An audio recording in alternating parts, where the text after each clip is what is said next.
modern day masculine man, take one.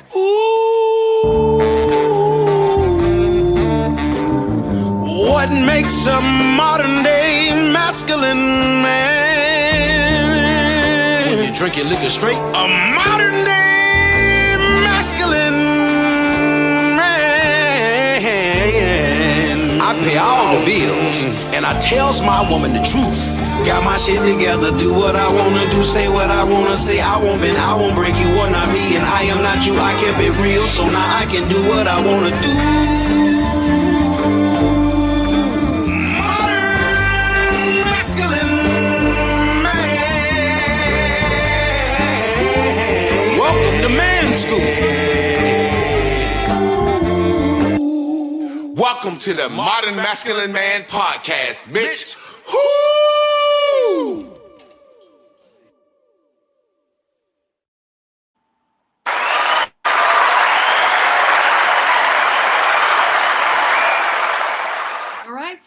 What up, fam? What up?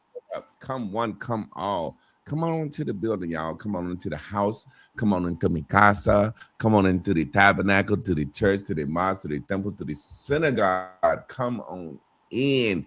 It is Wednesday, hump day, Ranting and Raving Wednesday. And I'm here live with my co-host, the lovely Miss Carla, Nicole.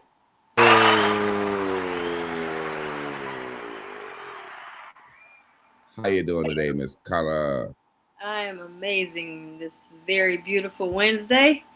Yes, sir. Yes, sir. How are you, handsome? How are you? I'm excellent. I am excellent. I'm doing well. Nice. So before we get started, I'm pretty sure you got a good topic for us tonight. I'm having a wonderful beginning of the week. When I say I'm having a wonderful of the week, I mean it seemed like it's damn near Friday already. It seemed like this week is going by fast, so I must be very happy.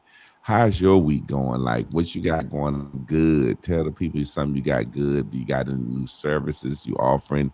Any new books? Anything new in the works?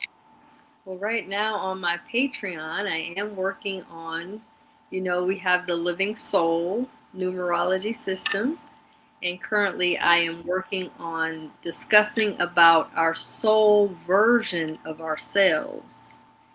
And I think sometimes we don't realize the importance of knowing ourself enough. I don't think we do enough real soul study. We love studying our lovers and studying our kids and studying, our friendships and our friend groups or whatever.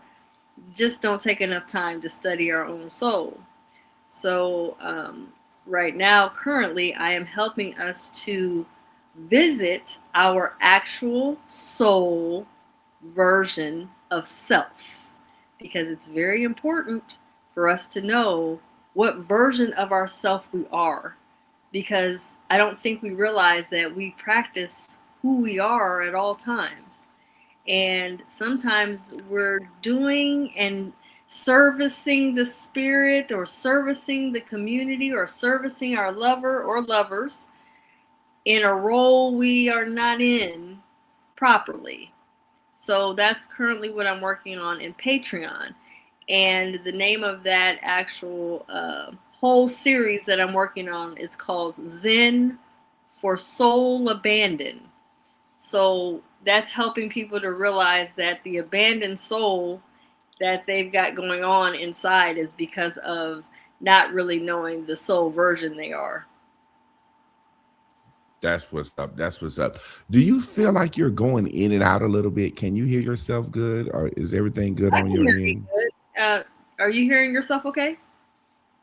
Yeah, it seemed like you was going in and out a little bit, but that could have been. It seemed like I see my Wi-Fi bouncing, but I got it hooked up to my actual thing. So everything should be good. But we're gonna go ahead and get started. What you got for us today? What's the topic for tonight? So the topic is inflated ego culture. The all or nothing demands that push people away.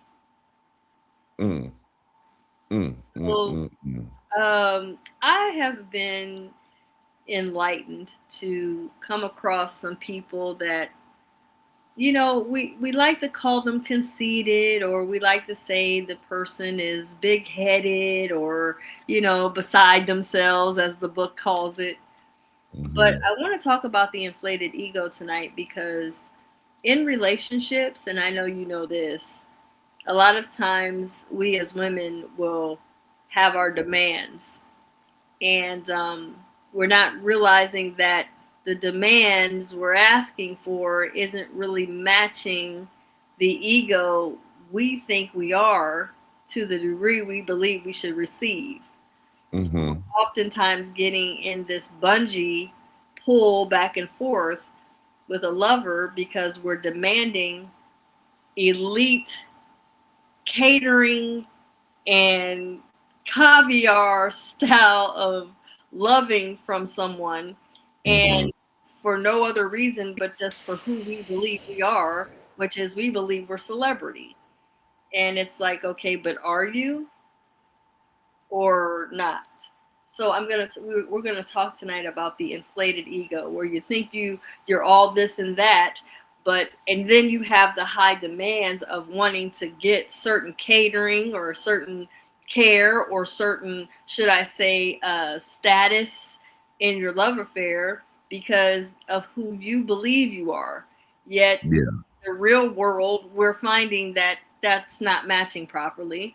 And again, we're going back to the soul version of who you are. And if your soul version isn't really matching who you are authentically, then what you're kind of telling yourself is untruths. Yeah, I could see that because just looking at the social media platform and seeing what people are saying they want now.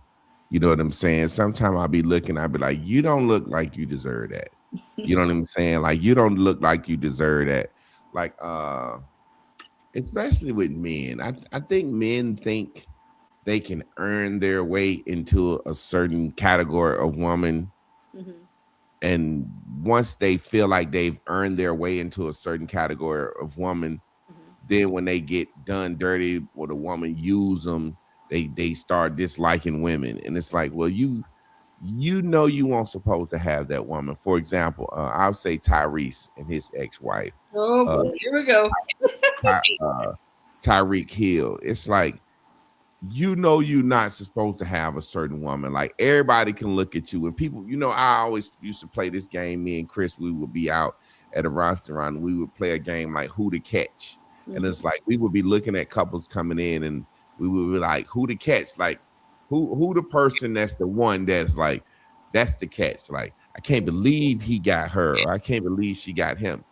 So Mm-hmm. we used to just play this game at the restaurant, like, damn, he the catch or she the catch.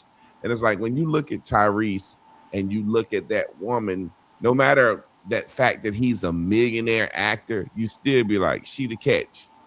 Boy, you know you ain't supposed to have that woman.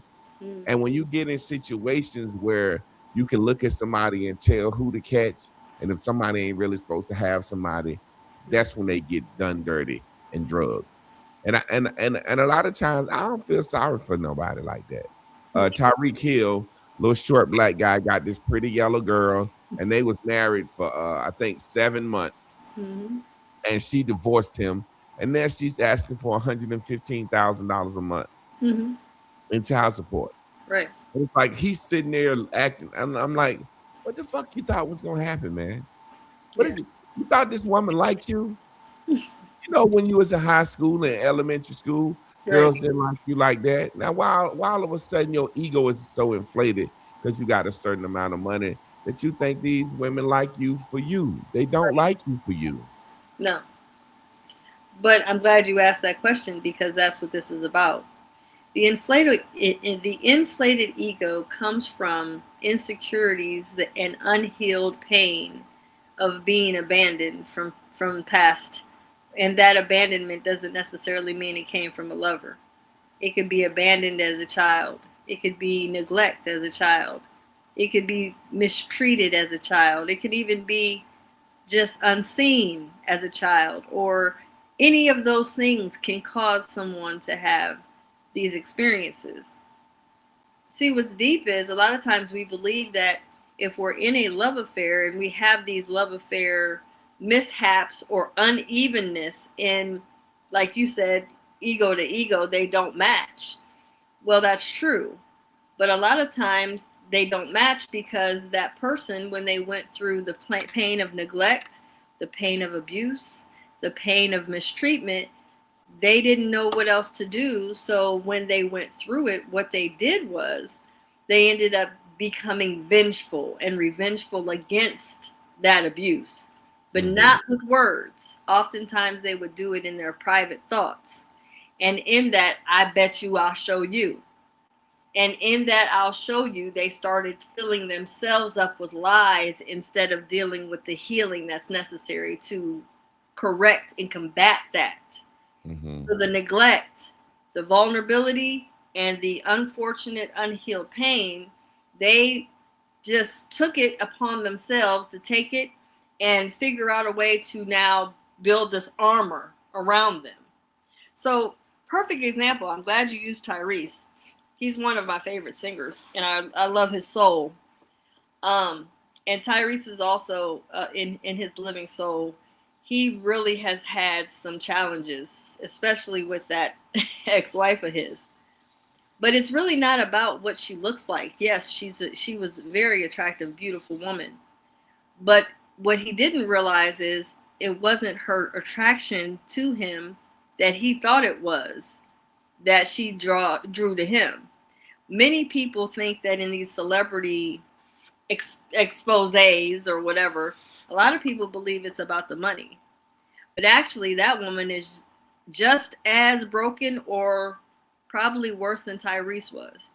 So normally when they meet or come together, they meet trauma to trauma.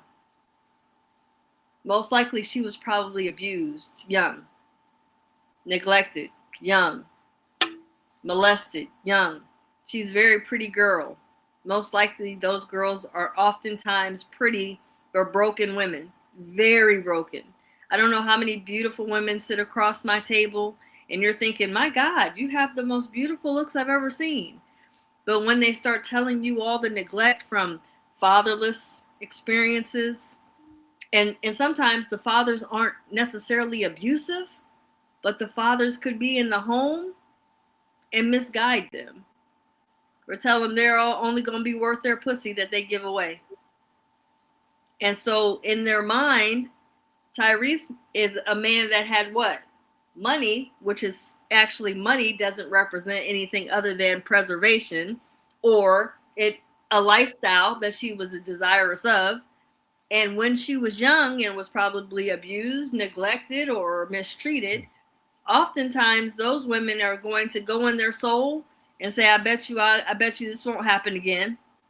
And so Tyrese ends up paying the bill financially. But he actually also was traumatically mistreated because he talks about it in many conversations that when he was young, he was just overlooked, mistreated in his family. So this is unhealed abandonment that comes to the forefront in the inflated ego. And then we go out here and we start dating without even knowing for sure if that ego has been looked at. So let me get this. Let me try to understand and make sure I understand what you're saying. Okay. The psychology behind it. Are you saying the unhealed abandonment, an unhealed person creates this big ego to protect themselves? So it's like, I need a motherfucker that got this, and this. And if you don't do this, this, and this, you can't be with me. Yep. And it's the way to protect themselves, kind of like self-sabotaging their own relationships by being very demanding for no reason. Yes, sir. Or are you saying the motherfucker really, really, really think they deserve that shit? No, it's a falsity in the soul, in the spirit. So in our soul, we have different ways to where we try to self-soothe. You remember when you were told, stop all that crying, go lay down, go figure it out, hush up all that noise, clean that face up. You're still palpitating and can't hardly breathe. Shut it up. Boys don't do all that crying. Well, okay, but you do realize that that child is still panting and trying to breathe, and you're telling him to stop, and he's having a hard time stopping. Well, where do you think those tears go when no one allows the flow of the tears to just stop on their own? They end up going back inward. And then the unhealed hurt, pain starts to grow inside the soul and spirit. And when that grows, it grows into an undeniable shield of armor.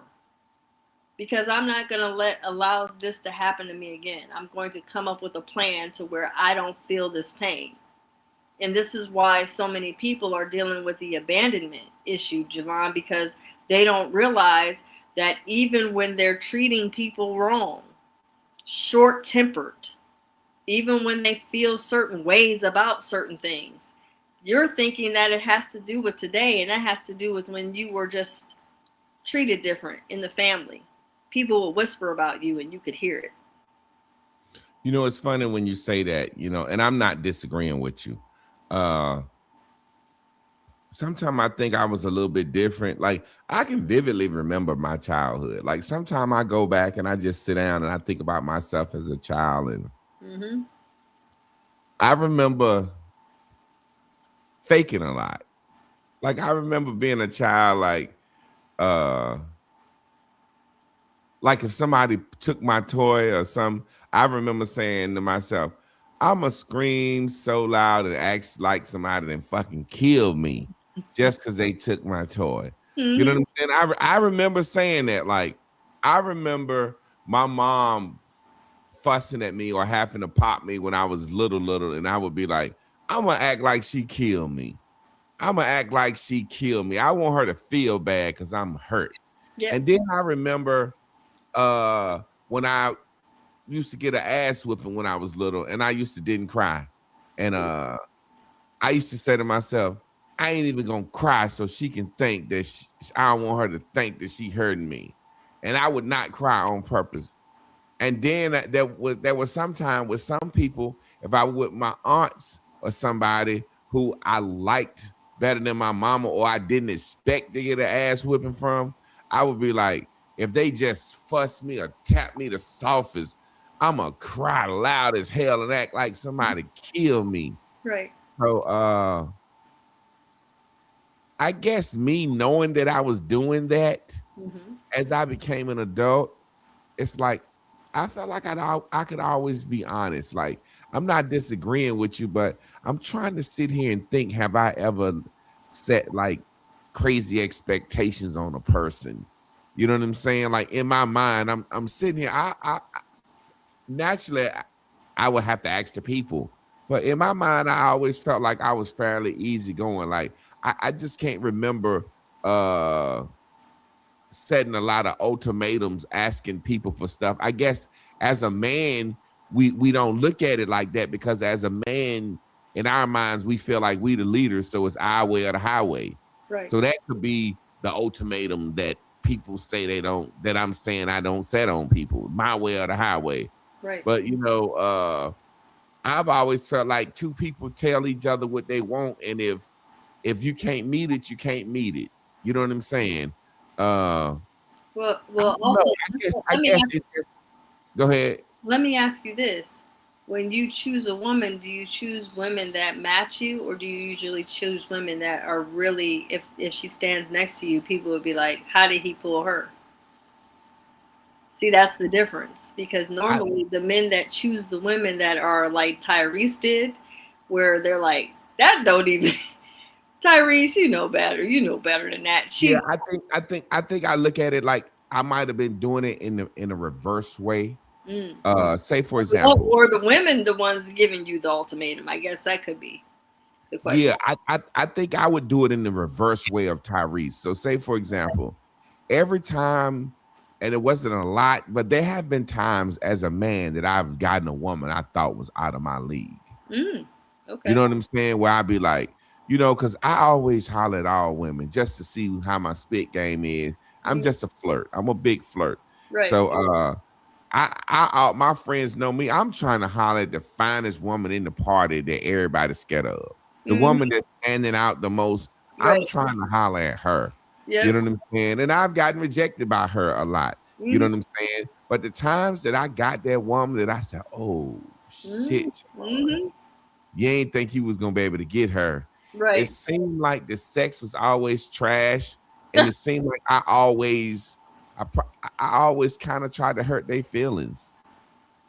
I don't know why. Like, say for example, like you said, Tyrese, that pretty fine girl, that yellow girl, Right. I always tried to hurt their feelings. When I said hurt their feelings, I always was more like, I hope you don't think I'm gonna be sweating you because you fine, and I know you fine. I always would like be nonchalant toward them, and it could have been my way of trying to avoid getting Tyrese. You know what I'm saying? That's it. And see, this is the power of, and this is why I love doing Living Soul strategy and getting people to really go inward, because when we're doing these conversations, we're helping people to soul study. You know, when we're living life, we oftentimes we're just in the moment and we're not really paying attention to what am I really, or who was I in my pure state before I got into all the knowledge of what everybody else is doing. Who am I as a woman in my pure state? How did I act? What was I drawn to? And can I remember how it felt when being felt left out? Do I recall the times when I was abused, so-called? Do I feel the times when I was neglected or not chosen, and every guy liked her and I never got picked and all this stuff, and I had braces and corrective shoes and all kinds of things that I could tell you a million reasons why I wasn't getting so-called looked at or whatever. But at the end of the day, what did I end up saying to myself is hugely impactful on how we handle relationships and then love affairs. Because we don't really want to own the fact that our younger self still has stuff bagged up in the back here in our memory. So Chris might say something to you today, and you and Chris might get into it, and you might be addressing Chris in a different kind of level, and you're like, Chris is like, damn, that wasn't even necessary. Like, you went way left of center on something we're conversating about right now. Why did I get that type of response from you? Because back in the day, you was dating, we'll just make up a person, you was dating Charlene, and Charlene came at you negative, and so when Charlene did that, she made you feel this.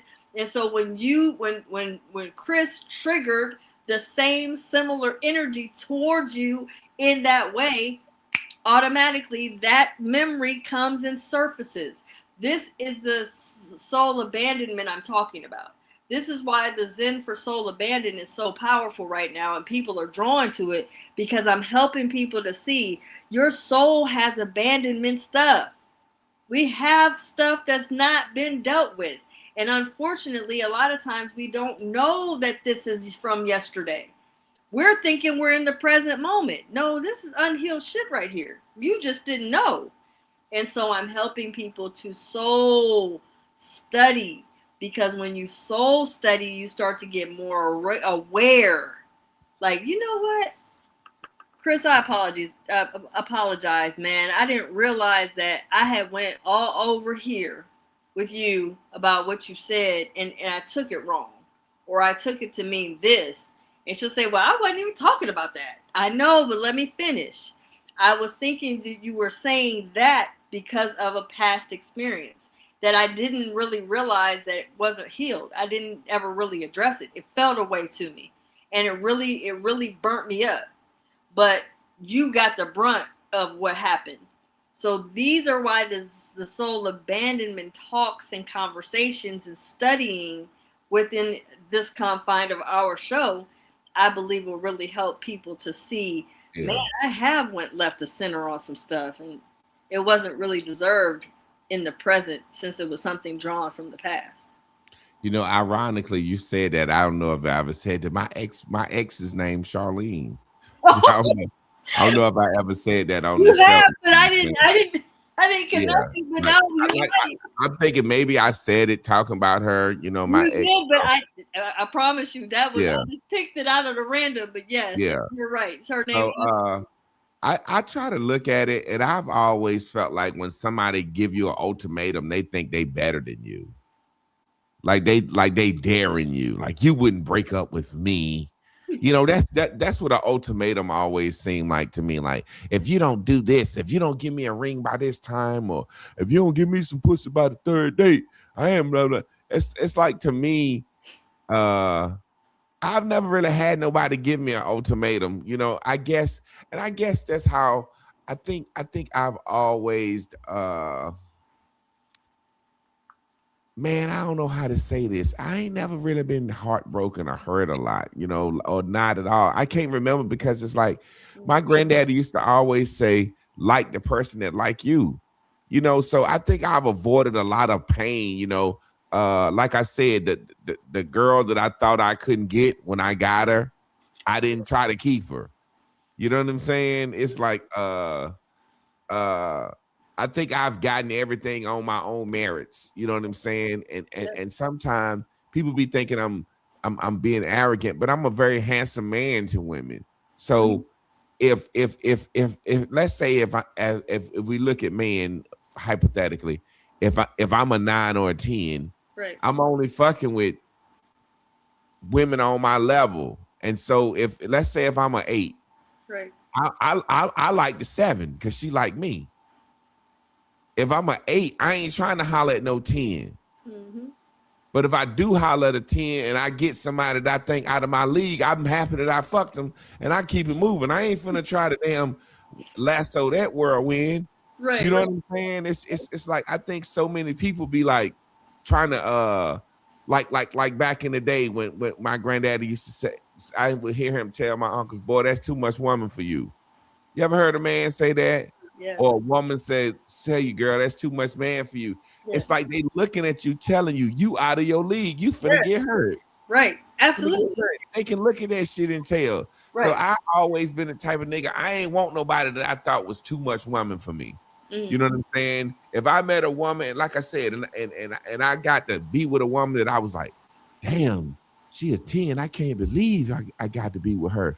I looked at it as a lucky day. Right. You know what I'm saying? Like, man, I lucked out on this one. I ain't gonna try to be with this woman. This woman too fine. I ain't got enough. I know I ain't got enough money to goddamn for this woman's level of high maintenance. Or I know I ain't finna give her money like that. You know what I'm saying? So I've always said, okay, if I'm a 6 and that 4 like me, I'm going to get that 4. I'm cool. I want the person that like me. I like to be worshipped as a man. You know what I'm saying? So well that's I don't want nobody to think they look better than me. You know what I'm saying? But that's one of the reasons why the inflated ego wouldn't be someone you would be attracted to. So again, this is one of the powers that you're already miles ahead of the average man. Most of the time, and I would say even the average woman, most of the time people really don't choose their match.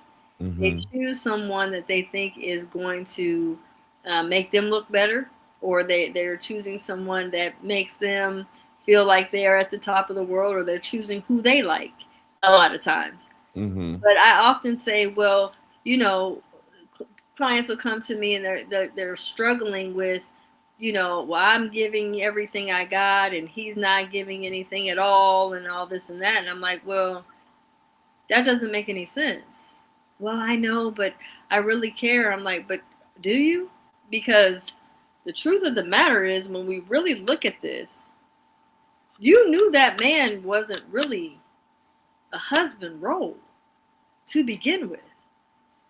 Just because a couple are married don't mean they're technically married. They're just legally binded. There's a lot of men that are in these roles as husbands, but really don't have any husbandry in their soul. They're not role playing as a husband. They're not. Pay attention. A lot of times you'll see these different couples and the woman is all wifely to a man that ain't got nothing to do with being nobody's husband. including if they're married or not. See, I always say you got to pay attention. Building awareness to my clients is vital for me. I don't let just a client sit here and be blind to what's going on. Like, first of all, why would you get in a relationship with someone and you know they don't hold a certain husband essence to them? That doesn't make any sense. And then you're giving all of this wifely love, but they're not deserving of it. I love one time we had a show and you said, a woman's got to earn your monogamy. But see, this is stuff that's not often talked about because most women assume that if they put their so-called rules up and tell you what you got to do, a man's going to mold in what they want him to mold into. And that's not true. This is why so many relationships are sexless, loveless, and purposeless. Yo, there is no real rejuvenating energies going back and forth. You just said something, and I'm going through my head, and I can just remember growing up the way men describe their wife to other men, and the way men would agree. Hey, you got your ball and chain, with you today, and it's like men would say stuff like they were so miserable with that woman. You ain't got your ball and chain, or listening at the barbershop, I would hear men, and I would just be like, what kind of fucking men are these? No, I'm serious. It would be men be like, well, I got my hair cut and we going out to dinner. Hope I get me some tonight. You know what I'm saying? And it would be little stuff, and I would like hear these men saying they ain't had none in 3 months. And yes, sir. Like, what fucking men are these men? And they would be like good men, you would think, that work hard and pay bills and stuff. And then I'm thinking back to all they wives, they weren't supposed to have them women. No. They had a wife that was finer than who they were as a man. Like all the men I would hear say like how miserable they were. I mean, to me, just being honest, I'm happily married. I worship my wife. I love my wife. Right. My wife has morphed into who I need her to be, and I've morphed into who she needs me to be. But right, Carla, I swear to God, when I hear most married men talk, they talk like they fucking miserable. And I be like, how you stay married to this situation? And I know a few men that's like, that I feel like, and I don't want to say this the wrong way, that run their house. I don't know a lot of married men that run their house, yo. Do you feel like your daddy ran the house growing up, or how do you feel like it's like, I don't know. It's like, do you see, what do you feel about as far as percentages of people what you saw growing up?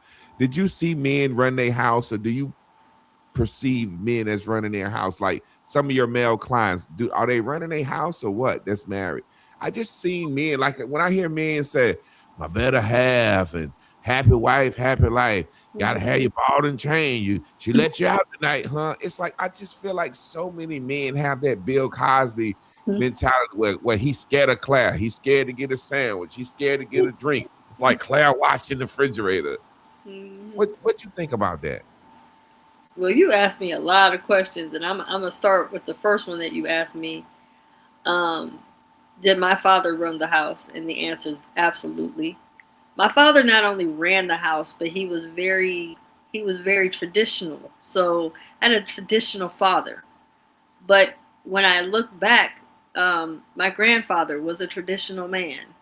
You know what I mean? Like my uncles were traditional men. That's just what I came from. So I came from that wholesome, rich family. You know what I'm saying? Like, so it's hard for me to talk about my dynamic because it's not heard of. And then I always try to reiterate the fact that my parents and my grandparents were older. My grandparents were in the 1915 and 1919. My mom and dad were in their 30s. So I'm just out the park with understanding tradition. Different. Yeah. But in answer to your question, yes, my father ran the house. Now, what I will say about your question about men, do I believe that Men are the men that I have as clients that are husbands. Um, if they're getting body work from me most of the time and they're in a monogamous marriage, it's usually sexless. The wives are very negative. They don't have a real relationship with them. That's what I'm experiencing. I told them, and I told my client, who I actually personally told him, well, you're like the husband role I need in my life because we are intimate. I don't have anything with him, but he's very husbandly for me. So what I mean by that is he can take care and come over here and take care of my water heater and make sure I'm good. And next thing you know, he's working on something. It's like, well, thank you. I appreciate you. And it's not from a space of intimacy like that, but he's not getting at home cared for. I mean, he'll stay downstairs in my energy body work and in the realm of that energy and just lay there because he doesn't get it at home. He doesn't get cared about. So as an example, you'll feel these understandings that these people are mismatched. But unfortunately, because of tradition, I told him the other day, I said, you aren't married. Stop saying that's your wife. She's not. She's your roommate. You have placed a roommate in a wife mindset for you to deal with and cope with what you're in. But the truth is, you don't even sleep together. She doesn't even wash her clothes. I was talking to him the other day. He's talking about he's ironing. I'm like, excuse me? What do you mean you're ironing? He's like, oh yeah, I'm ironing my clothes. So you talking about your roommate don't even clean your clothes for you? Yeah, it's like I can't help but think sometime in those situations when men are in those situations, it's a fearful of losing so much. Because when you can't, how can I say this? And there's an old saying, too. Men don't need to be happy to stay married. Men don't need to be happy to stay married. Women need happiness to stay married. True. It's like, and I be thinking that's because sometimes a man is working so hard and he got a nice home with his wife. He got a couple of Cadillacs. Mm-hmm. And it's like, man, if I leave this woman, I got to start all over. We're going to have to sell the house, or she going to get the house, or I'm going to be in an apartment. And it's like that financial, it's like financial slavery. It you is. Know what I mean? And I got a partner right now. I got a partner right now. He's a good guy. And I've been trying to encourage him to cheat so bad. Boy, go get you some pussy. You'll be all right. And it's like we get together and we play Monopoly. And me and my friends and everybody just said, man, we don't want to hear that shit tonight. We don't want to hear that shit tonight. Go get you some pussy. You'll be okay. And he's one of these guys. He wants to be faithful. And he really wants to be a faithful man. But it's like he's so fucking miserable. And I'm like, we not your goddamn counselors. Yeah. We come in here with a smoke a little reefer. We're gonna drink a little liquor. We're gonna play some goddamn cards. We're gonna gamble. We're gonna tell some goddamn lies, and we're gonna laugh. Right. We don't want to hear your marriage problems. and it's like, but at the end of the day, you know what I'm saying? It's like, man, go get you some pussy, man. What are you doing? I have helped a lot of men that are in this situation right now, that are in these sexless, loveless, purposeless relationships, or whatever you want to call them, roommate arrangements. And I help them to deal with curbing that sexual urge by actually helping them energetically, because energy is chi. That's what we have. So yeah. If he's not even getting chi in his marriage, that means that he's not even being pleasantly treated. Which is that's worse than not getting any. You know, it's like, we can't stand his wife. It's like we take turns playing the game and Monopoly, and it's like we like, man, when it's time to play over, and he got a big ass nice home, and it's so fun over there. He got an arcade in the bottom, pool tables, got a studio. I'm like, man, your crib's so fun, but don't nobody want to be over there. And some of it is like, I think he done badmouthed us so much to us that we just don't like her. You know what I'm saying? And then some of it is that bitch got a fucking vibe on her that if he would have never told me anything about her, you just wouldn't like. And it's like you feel so sorry for your friend, but it's like deep down, boy, if you leave that woman finna take you for every goddamn thing you got. And you feel sorry for him. And Well, that's why I say, and she thinks she better than him. She has that inflated ego that you're talking about. yes, And I'm sir. like, she thinks she's so much better than you, dog. Because Yes. she tell him stuff like, we say we going on a fella's trip. Oh, damn, I almost said his name. He'd have been mad as hell. Well, such and such ain't going on that. He know this. He know he ain't doing that. Such and such know he can't do that.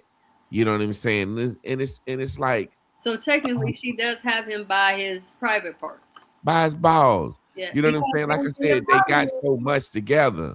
But the problem, Javon, that I see in these scenarios is that the men are either dedicated to the marriage because they don't want to lose financially, or they're dedicated to their vows that they took in their marriage, and they have a strong religious background and moral code that they will not break. But I'm sorry. He this is what he say. Okay. And I believe him. He like, man, I love my kids. And he said, I know for a fact that if I leave this woman, she gonna try to keep my kids from me. Cause he know her enough to know that he love his kids. That woman know that he's still with her for his kids. Now, And how old is his kid? he's a football dad. His son is 16. He has another son that's 11, and he had a daughter that's 6. So they got spaced out kids.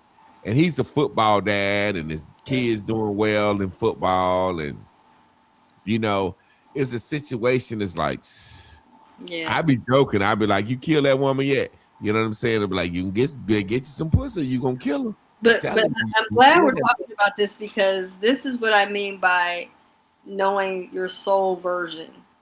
And so, for instance, remember earlier we talked about him being a husband and his wife not being a wife. So he's now in this relationship unevenly. I mean, it's just not. It's not a what we call evenly yoked relationship, because of the fact that he's gifting his monogamy or his husbandry to a woman that shouldn't have been any more than a homie lover friend.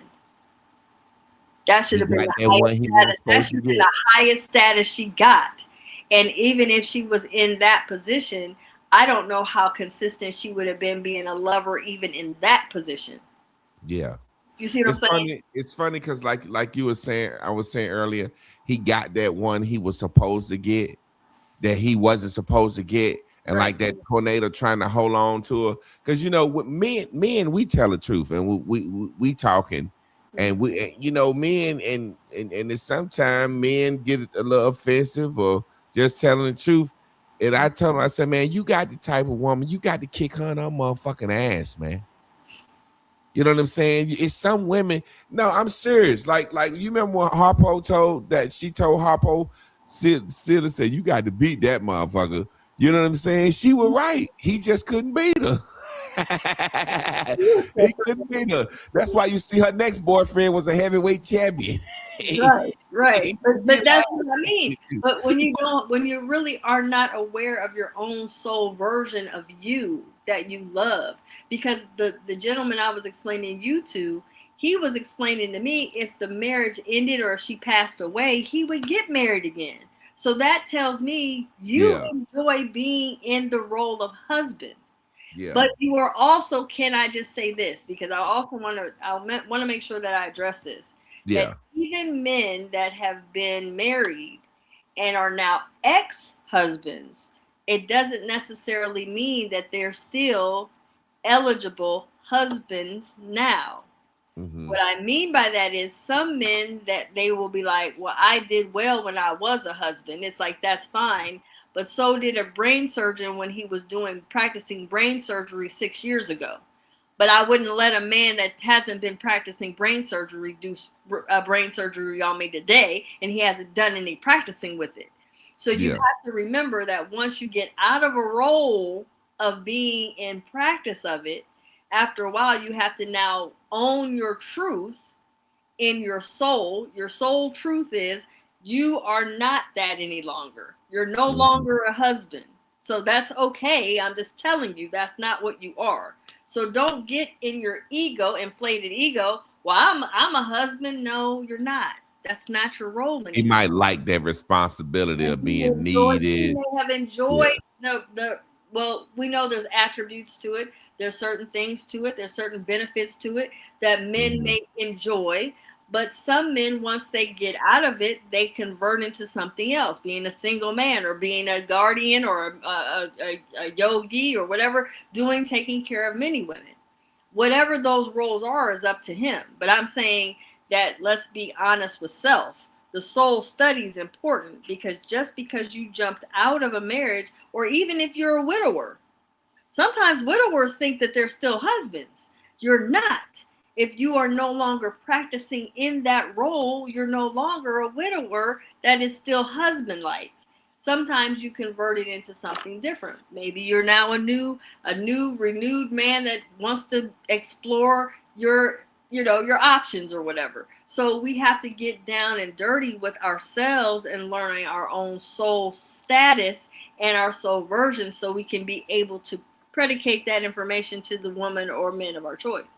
That's funny because I'm in this group and it's a relationship group, and somebody put me in the group. I don't even like groups like that because I just like, what the fuck is you in a group for? You got your own life. But somebody put me in the group, and the admin hit me up and was like, yo, somebody said you a good person for relationships and blah blah blah. You and your wife, yada yada yada. I want to put you in this group, and he was like, he would pay me $100 a month just to go in and comment from time to time. Okay. And I'd be so fucking angry, you know what I'm saying? Because it'd be such dumb shit that people ask, and it'd be like he'll tag me when he want me to comment, and when I comment, it'd be like half the people be like, yo, that's good, and then other people like, this nigga don't know what the fuck he talking about.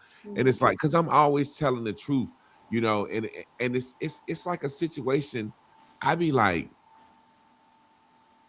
looking at these questions, right, and looking at, I'd be like, is this social media? Because say, for example, one of the things was in there the other day. This lady was like, I know I got kids, and I'm dating this guy, and I got 2 kids. And I'm giving an example of what you're talking about, that ego shit. And I want you to tell me, is this social media or is that inflated ego or what the fuck is going on? Okay.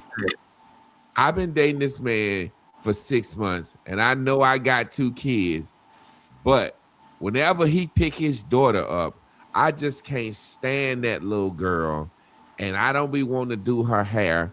And then she was like, put in parentheses, like, women don't care about men's children like men care about women's children.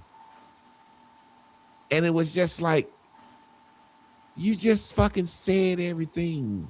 So why is this a question? You just said you don't like doing his daughter hair, and you don't like fucking being a stepmommy, but you want him to be a stepdaddy. Right.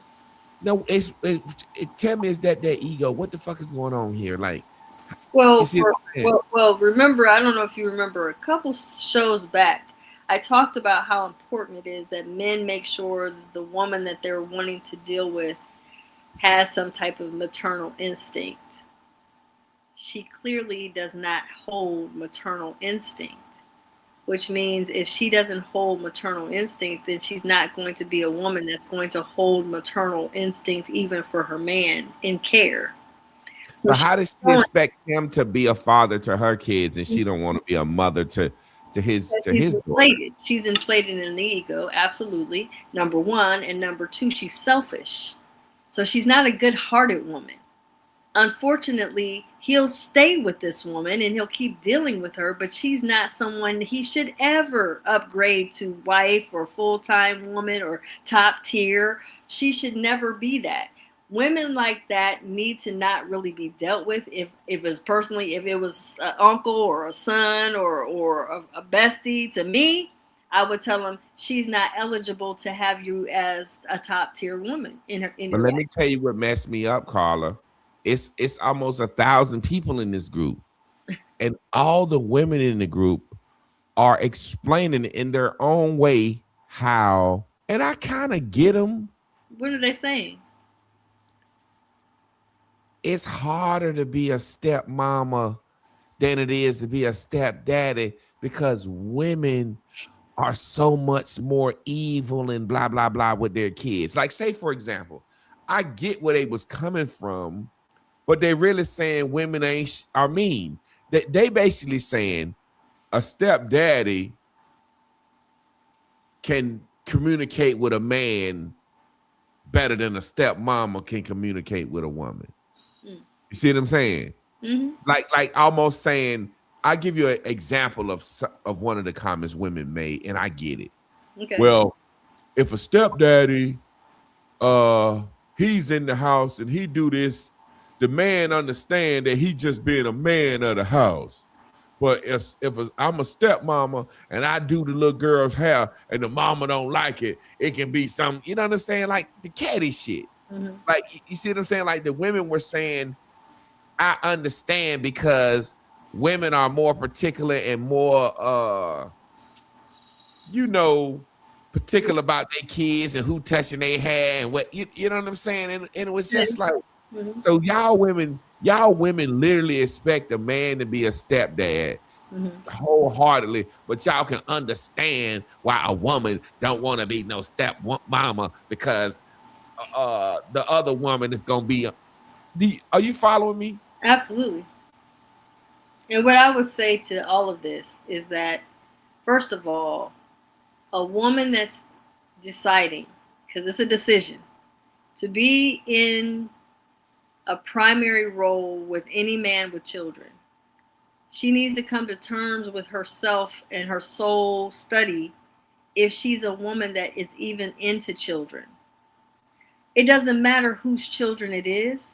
If you don't really like kids, you're not going to like kids. It doesn't matter if it's his or not. You probably don't even like your own. You're just not a kid person. And that's fine. Just be honest with you. Don't predicate this only based upon this being his kid and you have to have a responsibility of taking care of this. You aren't feeling him like that. Mm-hmm. If he was a man with no kids, it's probably different. But you're not really feeling him like that, because I'm going to tell you what, when you really truly as a woman, you really love a man, you're going to love any extension of that man. And the extension means his mama, his daddy, his kids, his cousins, his uncles. You're going to be okaying the extension of him. Or you don't love him like that. He's just not doing that for you. Be honest. Or what I was saying, why can't you just be an adult, even if you don't like the kids? Do right by them. Because she doesn't. Because not a lot of people, when we were taught young to be nice, but not a lot of people really want to play nice. They don't really, that's not really a part of them. And as they age, and you remember we were told young, be nice to everybody. Be nice, be nice, be nice. And now it's getting to the point where people aren't nice to self. They're not studying self. They're not kind to themselves. They're saying evil stuff to themselves. They bully themselves. They're nasty to themselves. They can't even have a decent internal dialogue with themselves. When they're talking to themselves, they're nasty to themselves. Well, I give you a perfect example before we get out of here. And I'm trying to figure out this. Like, I'm looking at it like I've dated a woman with kids before, and it was a situation where I felt like her son acted gay at an early age. You know what I'm saying? And I really didn't like him. Oh. But listen what I'm saying. In my mind, I'm like, there's no way I can date this woman.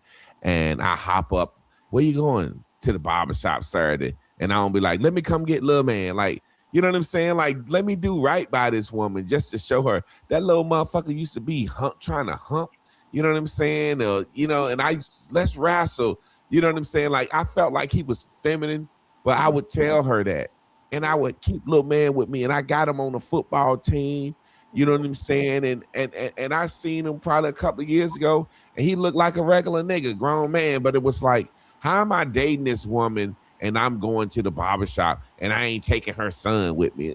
That's what I'm saying. Like, how you a woman and you dating this man and his daughter over there, and he talking about, well, I'm gonna take her to get her hair braided, and you know how to braid hair, and you don't just do it, even if you don't like the little girl. You know what I'm saying? Well, Stuff that's what like I that. mean. That's what I'm saying, though. You're mentioning about stuff that you would go the extra mile for a woman you are into. Obviously, she's not that into him. Okay. Remember that? Remember that old narrative? I'm just not that into you. When you really are into somebody, this is a no-brainer. This is something that comes easy.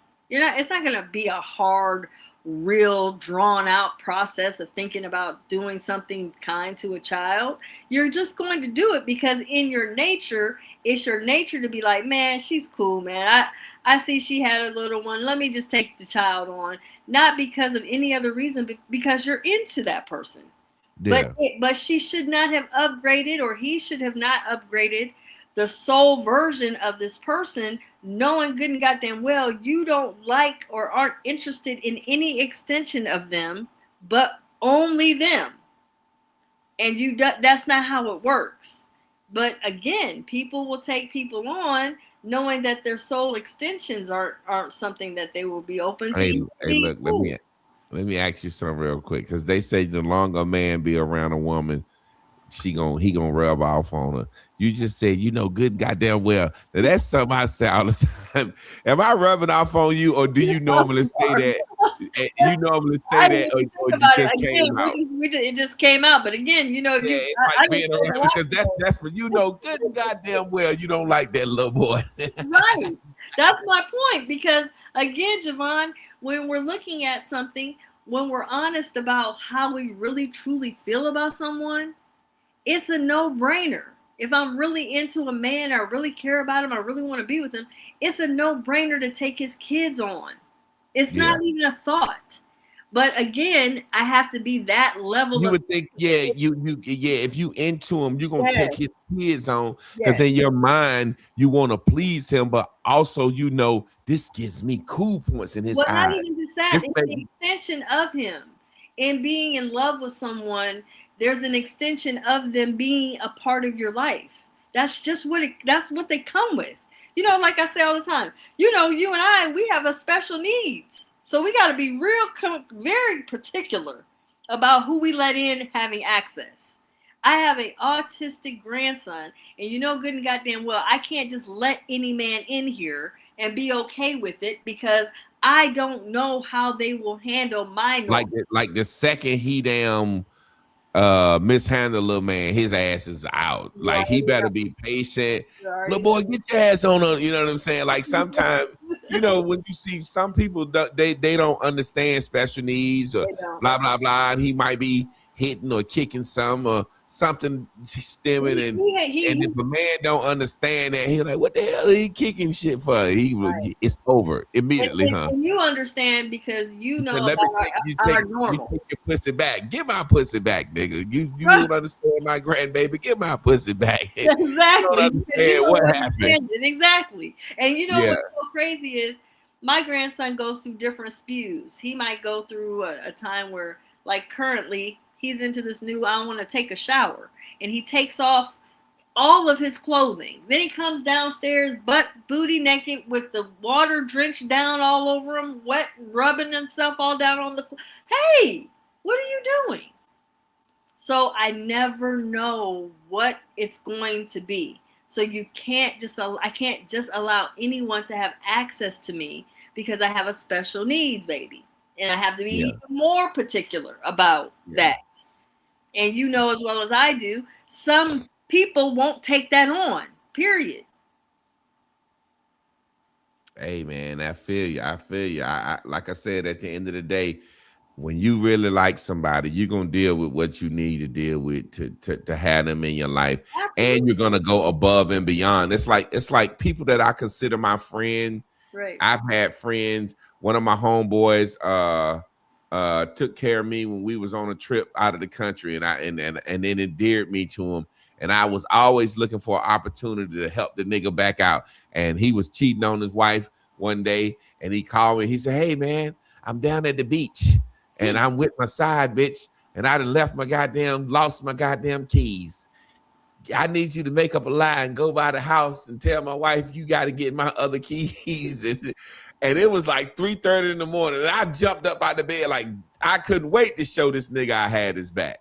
You know what I'm saying? Because when I was sick with COVID, he took care of me. So you know what I'm saying? I know exactly what you mean. You want to show a motherfucker that you're there. Trey Prue, I'm gonna send you the link to get a sweatshirt. And side note, while we talk about this is the clothing line I started for my daughter. You know what I'm saying? Her future. It's called, I don't even know the name of it, but it's just a slogan I came up with talking to her. One must start, to catch up. I love it. So that's for my daughter. I always tell her when we try new stuff, you know, she don't want to eat nothing. She don't like nothing. Yeah. But you know, I tell her one must start to catch up. You know what I'm saying? And I thought that was neat. Must start, catch up. So it's something that I got set up for her. I'm hoping that I can blow as a person and, you know, get this thing out there that we can set up a fund for her. You know what I'm saying? You know, the new normal, man. We gotta have the new normal because our normals are unique. I mean, we have a very unique setup here because your baby and mine, we just have a very unique understanding. But you and I can relate because we deal with something that some other person will not. They don't understand it. Yeah, exactly. Well, Miss Carla, I appreciate you, and I appreciate y'all for staying tuned in, tapped in, and turned on. Yeah. Y'all stay tuned in tomorrow for my guy Trav. He's 9:30 on Facebook, and as the pastor would say, if all hearts and minds are clear, may the Lord watch between me and thee while we are absent one from another. Peace. Good night.